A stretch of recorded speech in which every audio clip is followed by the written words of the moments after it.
उपत्यकामा जेठ मसान्तसम्म निषेधाज्ञा थप। खाद्यान्न र डिपार्टमेन्ट स्टोर बिहान 9 बजेसम्म खोल्न पाइने, निर्माण र कृषि सम्बन्धी कार्य समेत गर्न दिने निर्णय। आगामी वर्षको बजेट कार्यान्वयनका लागि भौतिक मन्त्रालयद्वारा समय तालिका सहित कार्ययोजना तयार। लकडाउन अन्त्य भएसँगै रेल सञ्चालनमा आउने मन्त्रीको भनाई।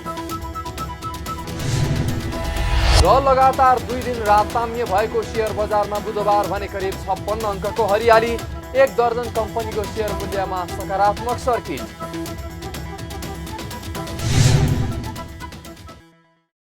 हामी छौं पल पल तपाईसँग, हिमाल पहाड तराईसँग, साथ छ हाम्रो बढ्ने कदमलाई। सलाम छ ती पोरखी हातहरूलाई, जिन्दगी सजाइदिन्छौँ हामी, हर सासको साथी बन्छौँ हामी। सुरक्षा अनि समृद्धि प्राण छ हाम्रो, हर आफू पनि बचौं, अरूलाई पनि बचाऊ। आजै नेपाल लाइफमा जीवन बिमा गरौँ। हामी हौं नेपाल लाइफ। नेपाल लाइफ, किनकि जीवन अमूल्य छ।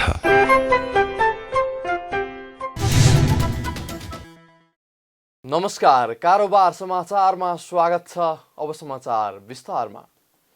काठमाडौँ उपत्यकामा जेठ मसान्तसम्म निषेधाज्ञा थप भएको छ। काठमाडौँ उपत्यकाका 3 जिल्लाका प्रमुख जिल्ला अधिकारी र सुरक्षा निकायका पदाधिकारीहरूको बुधबार बसेको बैठकले थप 11 दिन अर्थात् जेठ 23 गतेदेखि जेठ 31 गतेसम्म निषेधाज्ञा कायम राख्ने निर्णय गरेको हो। यसपटक निषेधाज्ञा थप भए पनि किराना तथा खाद्यान्न पसल र डिपार्टमेन्ट स्टोर भने बिहान 9 बजेसम्म खोल्न दिने निर्णय भएको काठमाडौँ जिल्लाका प्रमुख जिल्ला अधिकारी कालीप्रसाद पराजुलीले जानकारी दिनुभयो। तरकारी, फलफुल, दुध डेरी, मासु, खानेपानी, ग्यास पसल पनि साबिककै बमोजिम बिहान 9 बजेसम्म खुल्न दिइने भएको छ।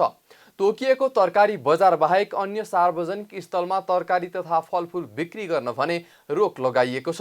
यसअघि वैशाख 16 गतेदेखि सुरु भएको निषेधाज्ञा थप गर्दै जेठ 20 गतेसम्म पुर्याइएको छ भने जेठ 14 गतेदेखि किराना र खाद्यान्न पसलहरू समेत बन्द गरिएको थियो। गत वैशाख 16 गतेदेखि जारी गरेको निषेधाज्ञालाई चाहिँ निरन्तरता दिँदै यही जेठ मसान्तसम्म थप गर्ने निर्णय गरेका छौँ। काठमाडौँ, ललितपुर, भक्तपुर तीनैवटा जिल्लाका प्रमुख जिल्ला अधिकारीको संयुक्त बैठकले नै यो निर्णय गरेको हो। यसभन्दा अगाडि हामीले आफ्नो आफ्नो जिल्लाको जिल्ला सङ्कट व्यवस्थापन केन्द्रको सिफारिसलाई पनि हामीले आधार मानेका छौँ। त्यहाँ पनि हाम्रो छलफलहरू भएको छ र यो जुन 14 गतेदेखि 20 गतेसम्म जारी गरिएको निषेधाज्ञा थियो त्यसमा चाहिँ अब खाद्यान्न पसल, किराना पसल र डिपार्टमेन्टल स्टोरको ग्रोसरी कक्ष पनि बन्द गरिएको थियो। त्यसलाई चाहिँ हामीले अहिले सहजीकरण गरेर यो चाहिँ अब बिहान 9 बजेसम्म, हरेक दिन बिहान 9 बजेसम्म चाहिँ अब खाद्यान्न, दुध, दुग्धजन्य पदार्थ, फलफुल, तरकारी, माछा मासु बिक्री वितरण गर्न दिने भनेको छ बिहान 9 बजेसम्म। त्यसै गरी डिपार्टमेन्टल स्टोरको ग्रोसरी कक्षलाई पनि 9 बजेसम्म खोल्न दिने भनेर निर्णय भएको छ। यस्तै सार्वजनिक तथा निजी विकास निर्माणको काम गर्न दिने निर्णय भएको पनि काठमाडौँ जिल्लाका प्रमुख जिल्ला अधिकारी पराजुलीले जानकारी दिनुभयो। यसअघिको बैठकले सार्वजनिक तथा निजी विकास निर्माणको काम गर्न समेत रोक लगाइएको थियो। यसरी काम सञ्चालन गर्दा स्वास्थ्य मापदण्डको पूर्ण पालना गर्नुपर्ने र श्रमिकहरूलाई निर्माण स्थलमै आवासीय व्यवस्था गर्नुपर्ने पनि उहाँले बताउनुभयो। बैंकिङको हकमा भने साबिककै व्यवस्था जस्तै न्यूनतम कर्मचारी राखेर न्यूनतम शाखा मात्र सञ्चालन गर्न पाउने उहाँले बताउनुभयो। सार्वजनिक विकास निर्माणको कार्य र निजी विकास निर्माणको कार्य पनि अब निर्माण स्थलमै कामदार राखेर स्वास्थ्य प्रोटोकलहरू पुरा पालना गर्ने गरी सञ्चालन गर्न दिने भनेको छ। यो ढुवानीलाई पनि अलिकति हामीले सहज बनाएका छौँ। अब अहिले पनि अत्यावश्यक सामग्रीहरूको ढुवानी त भइराखेको थियो। यो 1 हप्ता चाहिँ हामीले अन्य निर्माण कार्यका लागि ढुवानी हुने सवारी साधनहरूलाई अलिकति टाइट गरेको अवस्था थियो। अब अहिले चाहिँ यो भन्सार बिन्दुबाट छुटेका गाडीहरूको सहज आवागमन गर्ने भन्सारबाट दिएको एक्जिट नोटको आधारमा तोकेको स्थान र समयसम्म आवागमन गर्न दिने भनेको छ। ब्याङ्क तथा वित्तीय संस्थाको हकमा पनि हामीले साबिक बमोजिम नि लिमिट कर्मचारी मात्रै राखेर लिमिट शाखा मात्रै सञ्चालन गर्न दिने भनेको छ। काठमाडौँ जिल्लाका प्रमुख जिल्ला अधिकारी पराजुलीले अत्यावश्यक उद्योग सञ्चालन तथा निर्माण कार्य स्वास्थ्य मापदण्डको पालना गर्ने गरी कार्यस्थलमा नै श्रमिक कामदारको आवासीय व्यवस्था गरी सञ्चालन गर्न दिने निर्णय भएको पनि जानकारी दिनुभयो। निर्माण सामग्री ढुवानी गर्ने सवारी साधनको हकमा भने राति 9 बजेदेखि बिहान 4 बजेसम्म सञ्चालन गर्न पाउने तथा सवारी साधन मर्मतका लागि समेत बस पार्कहरू राति 9 बजेदेखि बिहान 9 बजेसम्म सञ्चालन हुन पाउने उहाँले उल्लेख गर्नुभयो। यस्तै कृषि स्वास्थ्य मापदण्ड पालना गर्ने गरी कृषि कार्य गर्न दिने निर्णय भएको पनि काठमाडौँ जिल्लाका प्रमुख जिल्ला अधिकारी पराजुलीले जानकारी दिनुभयो। त्यसपछि यो अत्यावश्यक उद्योगहरू तथा निर्माण कार्य सञ्चालन गर्न दिने भनेको छ। अब यो कृषिको टाइम भएको हुनाले खेती बारी लगाउने हैन खेत रोप्नुपर्ने धानहरूको बिउहरू राख्नुपर्ने त्यो भएको हुनाले पनि मान्छेहरूलाई आवत जावत गर्न चाहिँ अप्ठ्यारो हुन्छ भन्ने हिसाबले अब नेपाल सरकारले तोकेको मापदण्ड पालन गर्ने गरी कृषि कार्य गर्न दिने भनेको छ। अब यो सवारी साधन पनि अब कहिलेकाहीँ अब बिग्रेर मर्मत गर्न पाइएन भन्ने कुराहरू पनि अब सरकारी अत्यावश्यक सवारी साधनहरूको मर्मत बेलुका 9 बजेदेखि बिहान 9 बजेसम्म सञ्चालन गर्न दिने भनेको छ। अन्यको हकमा भने साबिकै व्यवस्था अनुसार नै गरिएको छ। नेपाल सरकारले तोकेको स्वास्थ्य मापदण्ड पालना नगरे कोभिड-19 संक्रमण व्यवस्थापन अध्यादेश 2078 अनुसार कारबाही हुने पनि जनाइएको छ। भौतिक पूर्वाधार तथा यातायात मन्त्री बसन्त कुमार नेङमाङले आगामी आर्थिक वर्ष 2078-79 को बजेट कार्यान्वयनका लागि मन्त्रालयले कार्ययोजना बनाउने काम सुरु गरेको बताउनु भएको छ। बुधबार मन्त्रालयमा पत्रकार सम्मेलन गर्दै मन्त्री नेङमाङले आगामी आर्थिक वर्षको बजेटमा भौतिक पूर्वाधार निर्माणको क्षेत्रमा विशेष प्राथमिकता दिएको उल्लेख गर्दै बजेटमा परेका योजनाहरू समयमै सम्पन्न गर्नका लागि आवश्यक प्रक्रिया अहिलेदेखि नै सुरु भइसकेको बताउनुभयो। बजेटले राष्ट्रिय महत्त्वका र राष्ट्रिय गौरवका महत्त्वपूर्ण आयोजनाहरूलाई समेटेको भन्दै उहाँले तिनको समयमै सम्पन्न गर्नका लागि कार्यान्वयनका लागि कार्यतालिका बनाएर अर्थ मन्त्रालयमा पेश गरिसकेको पनि जानकारी दिनुभयो। कतिपय आयोजनाहरूमा बजेट कार्यान्वयन गर्न नीतिगत अस्पष्टता हुँदा काममा ढिलाइ हुने गरेकाले अहिलेदेखि नै ती नीतिगत अस्पष्टतालाई समाधान गर्नका लागि मन्त्रालय स्तरमा कार्ययोजना बनाउन सुरु गरिसकेको पनि उहाँले बताउनुभयो।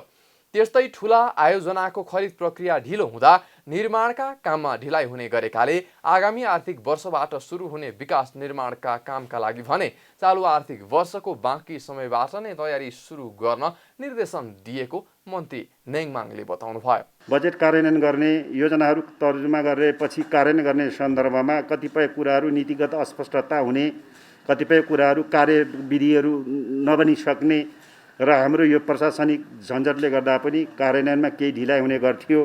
अहिले हामीले यो मन्त्रालय स्तरमै ती कार्यविधिहरू कार्ययोजनाहरू बनाउनु पर्छ भन्ने जुन हामी दुई मन्त्रालयबीच छलफल भए मुताबिक हामीले मन्त्रालय स्तरमै कार्ययोजना बनाउन पाउँछौँ र सुरुवात गरिसकेको अवस्था जानकारी गराउन चाहन्छु। र ठुला आयोजनाहरूको खरिद प्रक्रियाहरू ढिलो हुने, आर्थिक वर्ष सुरुवात भइसकेपछि पनि पहिलो चौमासिक दोस्रो चौमासिकसम्म पनि ठेक्कापट्टाहरू कार्यान्वयन नहुने, त्यसले गर्दा निर्माण काममा कार्यान्वयनमा ढिलाइ हुने अवस्थाहरूबाट अगाडि बढ्नको निम्ति हामीले यो आर्थिक वर्षकै बाँकी अवधिभित्र त्यस्ता तयारीहरू गर्ने भनेर ठुल्ठुला आयोजनाहरूको योजनाहरू हामीले तयारी गरिसकेको अवस्था छ। बजेट कार्यान्वयनका लागि कार्यान्वयन गर्ने निकायको क्षमतामा भर पर्ने उल्लेख गर्दै उहाँले भौतिक पूर्वाधार मन्त्रालय अन्तर्गत नै आवश्यक कार्यालय र जनशक्तिको अभाव भएकाले त्यसको व्यवस्थापन पनि आगामी आर्थिक वर्षको बजेटबाट व्यवस्था गरिएको बताउनुभयो। यसले बजेट कार्यान्वयनका लागि प्रभावकारी काम गर्न सहयोग पुर्याउने उहाँको भनाइ छ। आगामी आर्थिक वर्षको बजेटले पूर्व पश्चिम राजमार्ग, उत्तर दक्षिण करिडोर, रेल, मेट्रो रेल, सुरुङमार्ग, फ्लाइओभर लगायतका महत्त्वपूर्ण आयोजनाहरूलाई प्राथमिकता दिएको उहाँले बताउनुभयो।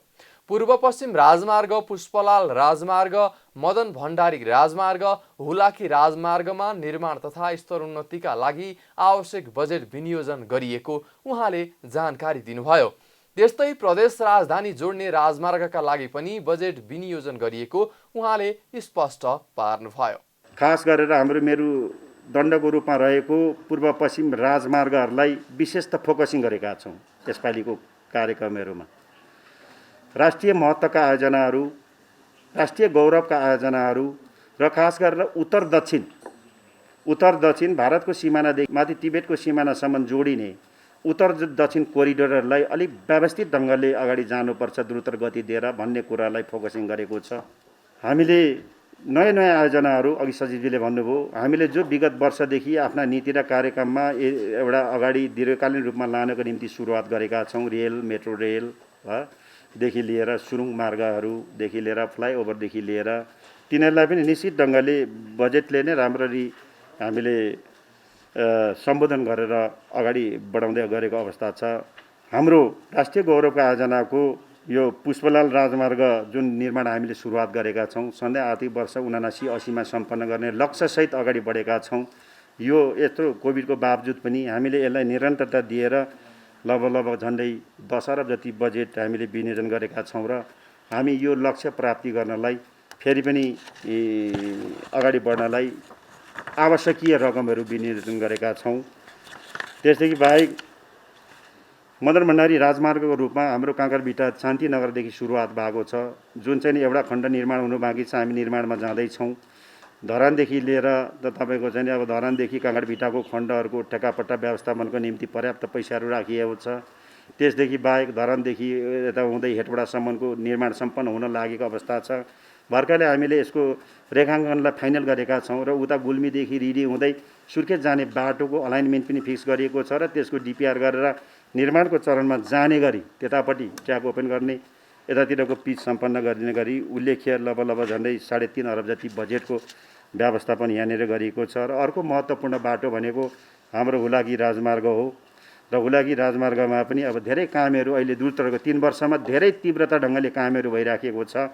धेरै पाटाहरू सम्पन्न भइसकेको छन् र यसलाई पनि द्रुत गतिले अगाडि बढाउनको निम्ति अहिले 6 अर्ब 31 करोड 39 करोड भनौँ न। सङ्घीय राजधानीको आवागमनलाई व्यवस्थापन गर्नका लागि पनि बजेट विनियोजन गरिएको मन्त्री नेम्माङले बताउनुभयो। चक्रपथ निर्माण, नागढुङ्गा सुरुङ मार्ग निर्माणको लागि पनि बजेट विनियोजन गरिएको उहाँले उल्लेख गर्नुभयो। तराईका 18 जिल्ला जोडिएको र छिमेकी मुलुक भारतसम्म जोडिने औद्योगिक करिडोरका लागि पनि सरकारले प्राथमिकताका साथ बजेट विनियोजन गरेको उहाँले उल्लेख गर्नुभयो। नागढुङ्गा बाहेकका अन्य 3वटा सुरुङ मार्ग निर्माणका लागि पनि बजेट विनियोजन गरिएको उहाँले जानकारी दिनुभयो। चीनको बोर्डरसम्म जोड्ने विभिन्न आयोजनाका लागि पनि बजेट विनियोजन गरिएको उहाँले बताउनुभयो। औद्योगिक कोरिडोर भनेर खास गरेर पूर्व पश्चिम राजमार्गसँग जोडिएर 2 लेन 4 लेनको खास गरेर भारतको बोर्डर हाम्रा चाहिँ औद्योगिक बजारहरू भए, विराटनगर भए, उता के अरे तपाईँको बुटवलदेखि तल भैरवा भए, यस्ता ठाउँहरूमा 5-7 ठाउँहरूमा हामीले बाटोहरू 6 लेनसम्मको नि निर्माणहरू विगतमा हामीले थालेका छौँ। यसलाई विशेष फोकसिङ गरेर बाँकी कामहरू पुरा गर्दै जानुपर्छ भनेर लगभग झन्डै 3 अरब बजेटको व्यवस्थापन गरिएको छ र यो 18 जिल्लालाई छुन्छ। तराई भेगको 18 जिल्लालाई छुँदै उत्तर दक्षिण पूर्व पश्चिम राजमार्गसम्म टच गर्दै भारतको बोर्डरसम्म जाने बाटोहरूलाई व्यवस्थित गर्ने कुरा र औद्योगिक मार्ग निर्माण गर्नुपर्छ भन्ने कुरालाई ध्यान दिएका छौँ।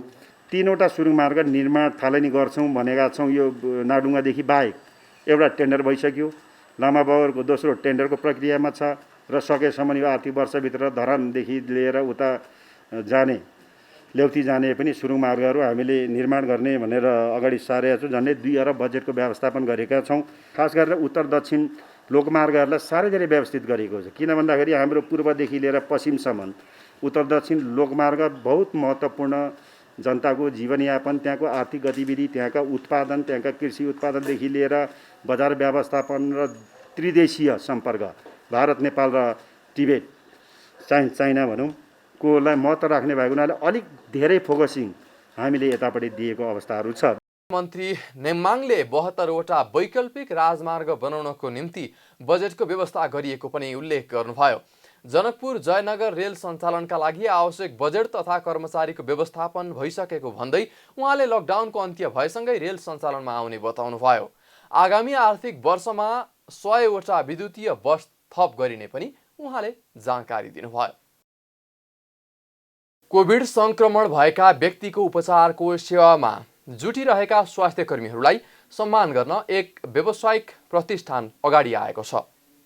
काठमाडौँमा रहेको कन्टिनेन्टल ट्रेडिङ इन्टरप्राइजले 1 करोड रुपैयाँ स्वास्थ्य कर्मीहरूलाई सम्मान स्वरूप पुरस्कृत गर्न दिने भएको हो।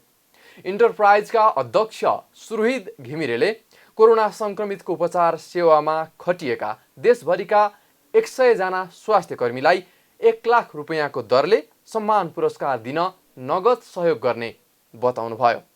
कोरोना संक्रमणको जोखिममा खटिएका स्वास्थ्य कर्मीको कामको सम्मान गर्न र मनोबल उच्च बनाउन आफूहरूले सहयोग गर्न अगाडि आएको अध्यक्ष घिमिरेकी सुपुत्री अदिति घिमिरेले जानकारी दिनुभयो।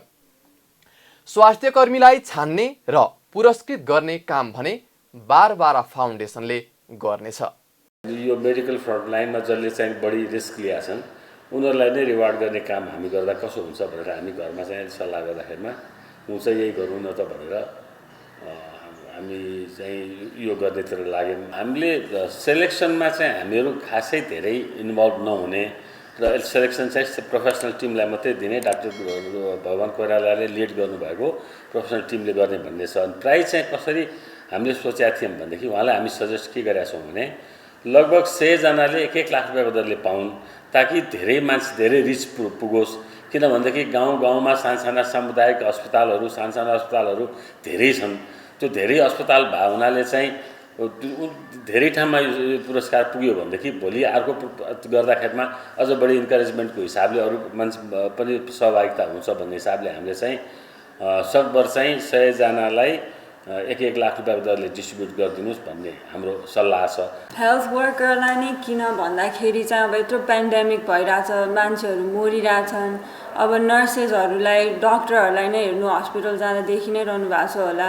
आफ्नो फ्यामिलीलाई रिस्कमा राखेर आफैलाई रिस्कमा राखेर बाबाले भन्नुभयो बरु फ्यामिलीहरू हट्छन् होला, आफ्नो फ्यामिलीलाई टेक केयर गर्न नर्सेसहरू डक्टर्सहरू मद्दत गरिरहेछन्। उनीहरूलाई चाहिँ अब रेकग्निसन दिउँ भनेर चाहिँ मैले बाबालाई नै भनेको थिएँ। अनि त्यही भएर चाहिँ अब डक्टर्सहरूलाई नर्सेसहरूलाई इन्करेज हुन्छ भनेर चाहिँ बुवालाई भनेको थिएँ मैले। अनि उहाँले चाहिँ अब कुरा गर्नुभयो डक्टर रोहितहरूसँग, अनि त्यसरी नै डेभलप भएको। लगातार 2 दिन दोहोरो अङ्कले ओह्रालो लागेको शेयर बजार मापन गर्ने नेप्से परिसूचकमा बुधबार भने करिब 56 अङ्कको हरियाली छाएको छ। नेप्से परिसूचक बुधबार 55.76 अङ्कले बढेर 2827.12 अङ्कमा उक्लिएको हो। अघिल्लो दिन नेप्से परिसूचक 2771 अङ्कमा झरेको थियो। आज नेप्से परिसूचकमा 2% को वृद्धि आउँदा क वर्ग कम्पनीहरूको कारोबार मापन गर्ने सेन्सेटिभ इन्डेक्स पनि 1.57% ले बढेर 505.15 अङ्कमा पुगेको छ। नेप्से परिसूचकमा हरियाली छाएको दिन म्युचुअल फन्ड बाहेक सबै समूहको परिसूचकमा उच्च अङ्कको वृद्धि देखिएको छ। विकास बैंक समूहको परिसूचक 225.66 अङ्कले बढ्दा वाणिज्य बैंक समूहको परिसूचक 8.8 अङ्क, वित्त समूहको परिसूचक 137.83, निर्जीवन बीमा समूहको परिसूचक 479.11, बीमा समूहको परिसूचक 374.17 र अन्य समूहको परिसूचक 110.77 अङ्कले बढेको छ। यस्तै लघुवित्त समूहको परिसूचक 69.63, जलविद्युत समूहको परिसूचक 81.82, होटल र पर्यटन समूहको परिसूचक 92.35, व्यापार समूहको परिसूचक 15.12 र लगानी समूहको परिसूचक 0.92 अङ्कले बढेको छ। आज कारोबार रकम समेत बढेर 11 अर्ब 35 करोड रुपैयाँ बराबरको भएको छ, जसमध्ये नेपाल पुनर्बिमा कम्पनीको सबैभन्दा बढी सेयर कारोबार भएको छ। कम्पनीको एकै दिन 1 अर्ब 37 करोड रुपैयाँ बराबरको सेयर किनबेच भएको छ। बजारमा 12 कम्पनीको सेयर मूल्य बढेर सकारात्मक सर्किट लागेको छ, जसमध्ये पनि राष्ट्रिय बीमा कम्पनी र सानिमा माई हाइड्रो पावरको सेयर मूल्य 10% ले बढेको छ भने अन्य 10 कम्पनीको सेयर मूल्य पनि करिब 10% ले बढेको छ। कारोबार समाचारमा अब सुन चाँदी र विदेशी विनिमय दर सम्बन्धी जानकारी।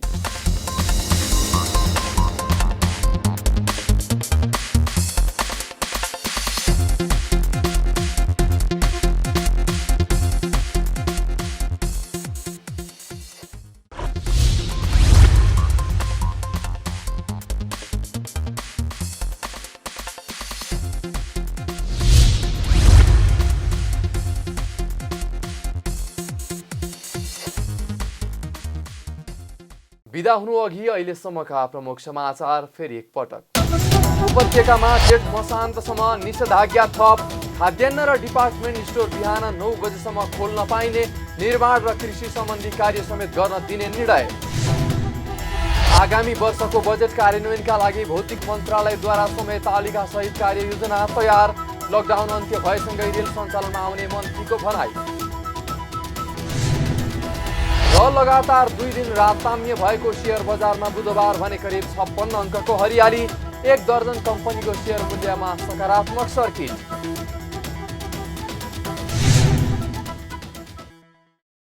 कारोबार समाचार सकियो। हामीलाई बिदा दिनुहोस्। नमस्कार।